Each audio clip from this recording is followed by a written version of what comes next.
आज आप सभी लोग सुनेंगे आहोई माता की संपूर्ण व्रत कथा। एक साहूकार के 7 बेटे, 7 बहुएं तथा एक बेटी थी। साहूकार बहुत ही सुखी और संपन्न था। उसके घर में अन्न धन की कोई भी कमी नहीं थी। एक समय की बात है, दीपावली का त्योहार आने वाला था। तो साहूकारनी ने अपने सभी बहुओं को कहा कि बेटा, तुम मिट्टी लेकर आओ, हमें घर को गोबर से लीपना है, साथ में अपनी ननद को भी ले जाना। तो अपनी सास के कहे अनुसार सातों बहुएं अपनी इकलौती ननद को लेकर मिट्टी खोदने के लिए चल पड़ी। उस दिन कार्तिक माह के कृष्ण पक्ष की अष्टमी तिथि थी। जैसे ही वे खादान पर पहुंची और मिट्टी खोदने लगी तो उनकी ननद बोली कि लाइए भाभी माँ, मैं आपके लिए मिट्टी खोद देती हूँ। यह कहकर उसने अपने भाभी से कुदाल ले ली और मिट्टी खोदने लगी। वहीं पर स्याहू यानी कि साही की माँ थी। ननद को इस बात का ध्यान नहीं था कि वे जल्दी जल्दी मिट्टी खोद रही थी। तो उसकी कुदाल स्याहू के बच्चे पर जा लगी, जिससे स्याहू के बच्चे की उसी समय मौत हो गई। तो ये देखकर ननद भाभियों को बहुत ही दुख हुआ। स्याहू अपने बच्चे को इस तरह मरा हुआ देखकर अत्यंत दुखी और क्रोधित हो गई और ननद से कहने लगी कि तूने मेरे बच्चे को मारा है, मैं तेरी कोख बांध दूंगी। तब ननद अपनी सातों भाभियों से बोली कि भाभी, तुम में से कोई मेरे बदले अपनी कोख को बंधवा लो। तो उसने सबसे पहले अपनी बड़ी भाभी से कहा। उसने इनकार कर दिया।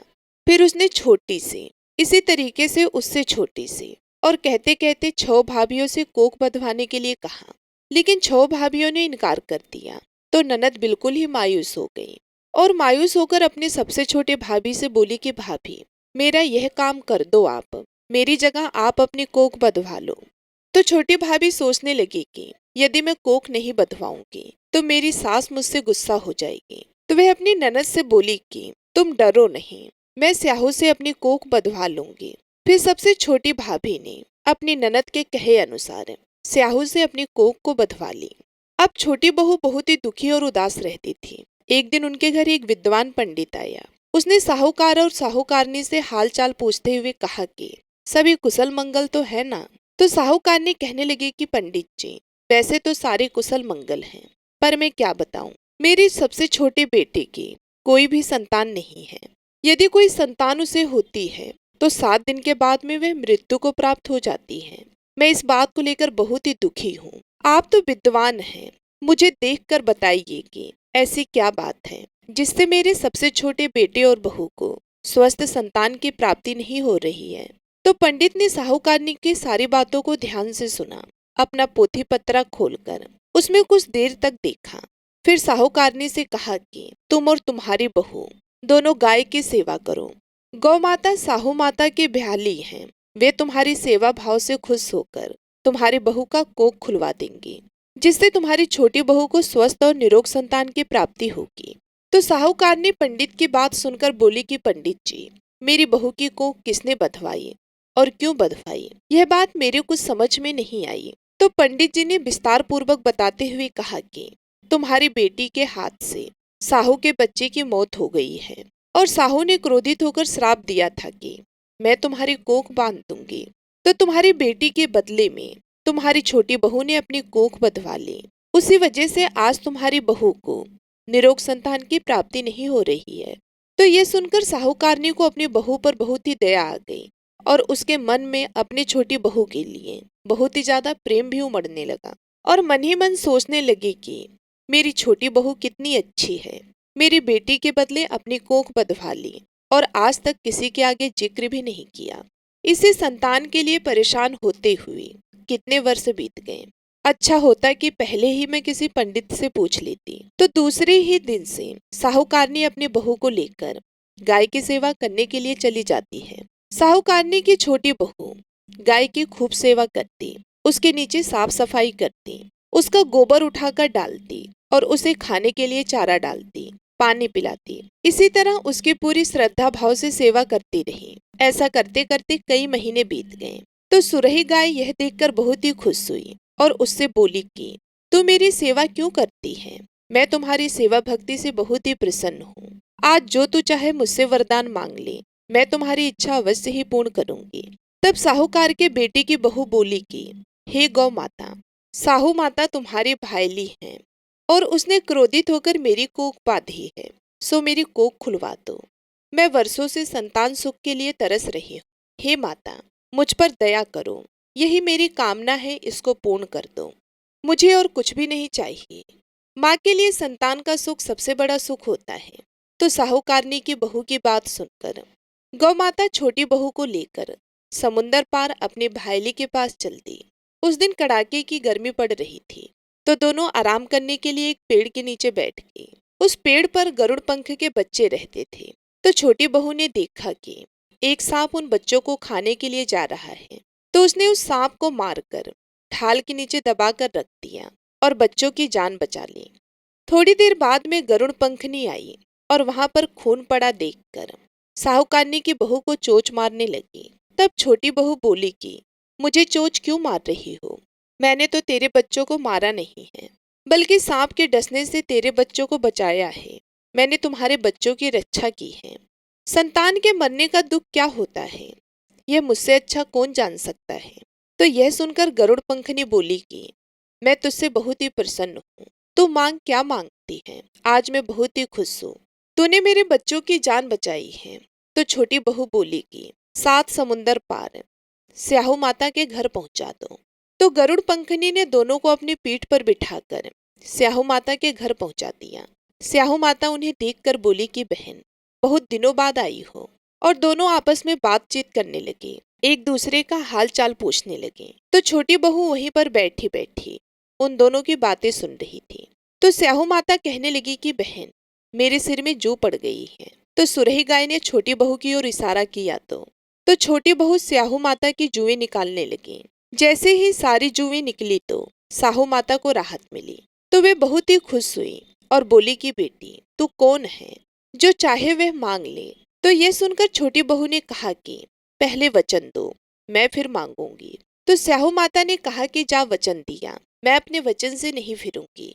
तुझे जो मांगना है वह मांग ले, वे मैं तुझे दूंगी। इस पर साहूकारनी की बहू बोली कि मेरी कोख तुम्हारे पास बंधी पड़ी है, उसे खोल दो। यह सुनकर स्याहू माता बोली कि तूने तो आज मुझे ठग लिया है, लेकिन मैं तुम्हारी सेवा भक्ति से बहुत ही प्रसन्न। पहले तो तूने अपनी ननद के बदले अपनी कोख बंधवाई और फिर कितने ही साल संतान सुख से वंचित रही। और संतान सुख के लिए मेरी बहन की तूने कितने महीनों तक सेवा की है। तो आज मैं तेरी कोख खोलती हूँ, साथ ही तुझे वरदान भी देती हूँ कि तू अपने घर चली जा। वहां पर तुझे तेरे 7 बेटे और 7 बहुएं मिलेंगी। तुम जाकर आहोई माता का आचमन करियो, 7 आहोई बनाकर 7 कढ़ाई करियो। मैं तुझे संतान सुख और अखंड सौभाग्य का आशीर्वाद देती हूँ। तो इस तरह का आशीर्वाद पाकर छोटी बहू बहुत ही खुश हुई और घर की ओर चल पड़ी। जैसे ही वह लौटकर अपने घर आई तो देखा कि घर पर तो उसके 7 बेटे और 7 बहुएं बैठी। तो उसे देखकर वह अति प्रसन्न हुई और मन ही मन आहोई माता का धन्यवाद करने लगी। उसके बाद में उसने 7 आहोई बनाई, 7 आचमन किए, 7 कढ़ाई की। और शाम के समय सारी जिठानियां आपस में बात करने लगी कि जल्दी जल्दी नहाकर पूजा कर लो, कहीं छोटी बहू को अपने बच्चे की याद आ गई तो वह बेचारी रोने लग जाएगी। इस तरह उसकी 6 जिठानियों ने विधिवत पूजा अर्चना कर ली और बाद में सोचने लगी कि आज छोटी बहू की रोने की आवाज नहीं आई, क्या बात है, वे हर साल इस दिन कितनी बुरी तरह से रोती हैं। तो उन्होंने अपने पोते पोतियों से कहा कि जाओ बेटा, अपनी छोटी दादी के घर देख कर आओगी वह क्या कर रही हैं। तो अपनी दादी के कहे अनुसार वह बच्चे छोटी दादी के घर गई तो आकर बताया कि छोटी दादी तो कुछ बना रही हैं और उनके घर तो आचमन हो रहा है। तो यह सुनते ही सारी जिठानियों को बहुत ही आश्चर्य हुआ और वे उसके घर की ओर दौड़ पड़े और वहां जाकर बोली कि यह सब कुछ कैसे हुआ, तुम्हारी कोख किसने खोली? तो वह कुछ कहती, इससे पहले उसकी सास बोल पड़ी, कहने लगी कि बेटा, सेवा और श्रद्धा भक्ति से क्या नहीं पाया जा सकता। तुम्हारी देवरानी ने बहुत ही भला काम किया था, जो सालों पहले अपनी ननद की खुशी के लिए अपनी कोख को बंधवा ली थी। ये स्याहू माता का आशीर्वाद है जिससे तुम्हारी देवरानी की कोख खुल गई है और इसका घर भी हरा भरा हो गया है। आज मैं बहुत ही प्रसन्न। हे स्याहू माता, जैसे आपने मेरी छोटी बहू की कोख खोली, वैसे ही इस कहानी को कहने वालों की, सुनने वालों की और हुकार भरने वालों की सभी की कोख को खोलना। जो भी औरत आहोई अष्टमी के दिन आहोई माता का व्रत और पूजन करे तो निसंतान को संतान देना। और जिनकी संतान है उन्हें लंबी उम्र का आशीर्वाद देना। सास की बात सुनकर साहूकारनी की सारी बहुएं बहुत ही प्रसन्न हुई और उसके बाद में सारी देवरानियां जेठानियां साथ मिलकर आहोई माता का व्रत करने लगी, जिससे उनका घर सुखी और संपन्न हो गया। हे आहोई माता, कथा कहने में सुनने में अगर कोई भूल चूक हो गई हो तो उसको क्षमा करना और व्रत रखने वाली सभी बहनों पर अपनी कृपा दृष्टि बनाए रखना। आहोई अष्टमी की दूसरी कथा। दंत कथा के अनुसार एक बार एक औरत अपने 7 पुत्रों के साथ एक गांव में रहती थी। एक बार वे कार्तिक के महीने में घर के गोबर लीपने के लिए मिट्टी खोदने के लिए जंगल में गई। जब वे खादान से मिट्टी खोद रही थी तो गलती से उसकी कुल्हाड़ी एक जानवर के बच्चे पर जा लगी, जिससे उसकी मौत हो गई। उसे दुख तो बहुत हुआ, लेकिन क्या हो सकता था। वे दुखी मन से मिट्टी लेकर घर आ गई। कुछ दिनों बाद वह तो उस बात को भूल गई, लेकिन उसे उस हत्या का दोष लग गया। दोष के चलते उसके बड़े बेटे की मृत्यु हो गई, तो वे बहुत ही दुखी हुई। दूसरा साल आया तो दूसरे बेटे की मौत हो गई। इस तरह कुछ साल में उसके 7 पुत्रों की मृत्यु हो गई, तो वे बहुत ही दुखी रहने लगी। लेकिन उसे सावक के बच्चे की मौत का ध्यान बिल्कुल भी नहीं आया। एक दिन वह गांव की औरतों के साथ पाल पर गई, जहां पर कुछ औरतें बैठी हुई कथा कह रही थी और सुन रही थी।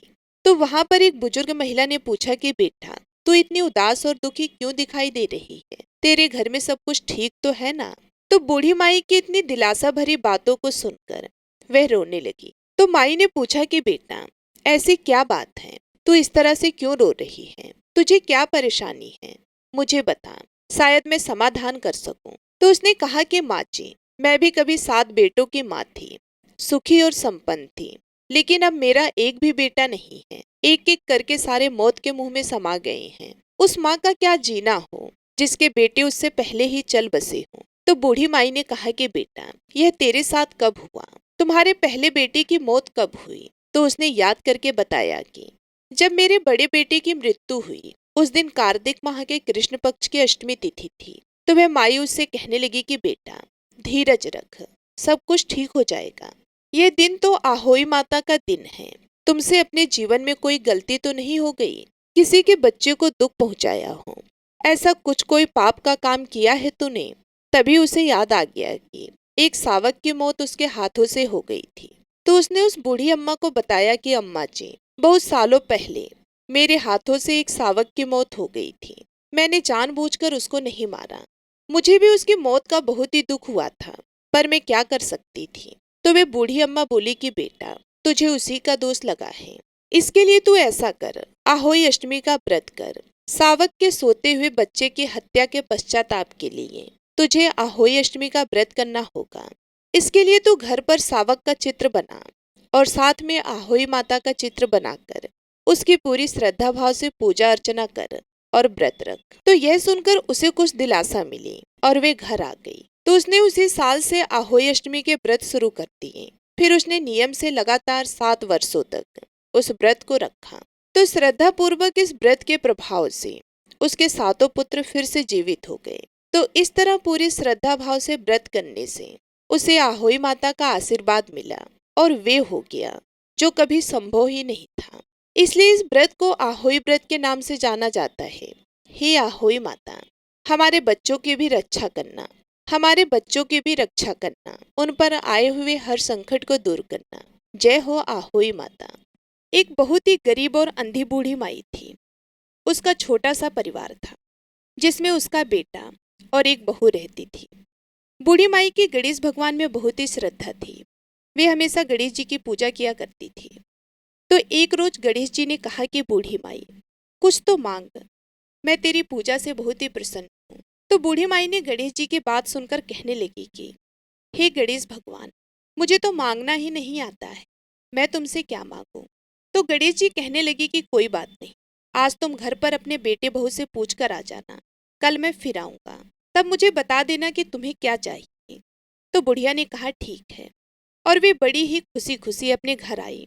घर आकर अपने बेटे से बोली कि बेटा, आज मुझे प्रभु विनायक बाबा ने स्वयं दर्शन दिए हैं और मुझे वरदान मांगने के लिए कहा है, लेकिन मुझे तो पता ही नहीं कि मैं क्या मांगूं। इसलिए आज तुम ही मुझे बताओ कि मुझे क्या करना चाहिए। गणेश जी भगवान तो कल फिर आएंगे, फिर उसके बेटे ने कुछ देर सोचने विचारने के बाद कहा कि माँ धन दौलत मांग लो। तो बेटे की बात सुनकर बुढ़िया माई अपने बहू के पास गई और बहू से जाकर पूछा कि बहू अब तुम बताओ। तो सास की बात सुनकर बहू बोली कि माँ जी, हमारी शादी को ना जाने कितना समय हो गया है, अभी तक संतान की प्राप्ति नहीं हुई है। आपको भी पोता चाहिए, तो क्यों ना आप पोता मांग लो। तो बेटे और बहू की बात सुनकर बुढ़िया माई सोचने लगी कि यह दोनों तो अपने मतलब की चीज मांग रहे हैं। मैं अपनी प्रिय पड़ोसन से पूछ कर आती हूँ, वे मुझे सही ही राय देगी कि मुझे क्या मांगना है। तो यह सोचकर बूढ़ी माई पड़ोसन से जाकर बोली कि मुझे तो विनायक जी ने आज दर्शन दिए हैं और कहा है कि कोई वरदान मांग लो। तो मैंने अपने बेटे से पूछा तो बेटा कहता है कि धन मांग लो। बहू ने कहा कि पोता मांग लो। अब तुम मुझे बताओ कि मैं क्या करूं। बेटा बहू तो अपने अपने मतलब की बात कर रहे हैं। तो बुढ़िया की बात सुनकर उसकी पड़ोसन बोली कि हे बुढ़िया माई, ना तो तू धन मांग और ना तो तू पोता मांग। तू कौन सा बहुत दिन जिएगी, थोड़ी दिन की तो तू मेहमान है। तो ऐसा कर, तू अपने लिए आंखें मांग ले, जिससे तू पूरे संसार को देखेगी। तो पड़ोसन की बात सुनकर बुढ़िया माई सोचने लगी कि अगर मैं आंखें मांग लूंगी तो संसार का क्या देखूंगी, जब मेरी बेटे और बहू के अलावा कुछ है ही नहीं। अगर पोते पोतियां होते तो मैं उन्हें अपनी आंखों से देखती। आंखों से देखने लायक मेरे लिए तो कुछ भी नहीं है। यह सोचते सोचते बुढ़िया घर आ गई। सारी रात सोचने विचारने में ही निकाल दी। सुबह जल्दी उठी, नहा धोकर फिर वे गणेश जी के मंदिर चली गई और वहां बैठी मन में सोच रही थी कि ऐसा क्या वरदान मांगूगी जिससे बेटा बहू भी खुश हो जाएं और मेरा मतलब भी सिद्ध हो जाए। इतनी ही देर में वहां पर गणेश जी आ गए और बोले कि बूढ़ी माई, आज कुछ मांग ले, आज मैं फिर आया हूं।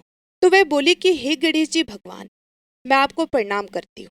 मुझे तो और कुछ नहीं चाहिए, मुझे आंख दे दो, जिसे सोने के कटोरे में पोते को दूध पीता हुआ देख सकूं और अंतकाल में मोक्ष दे दे।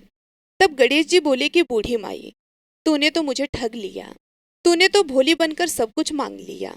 और मुस्कुराने लगे और कहा कि बूढ़ी माई, जैसा तुमने कहा है वैसा सब कुछ तुम्हें मिल जाएगा।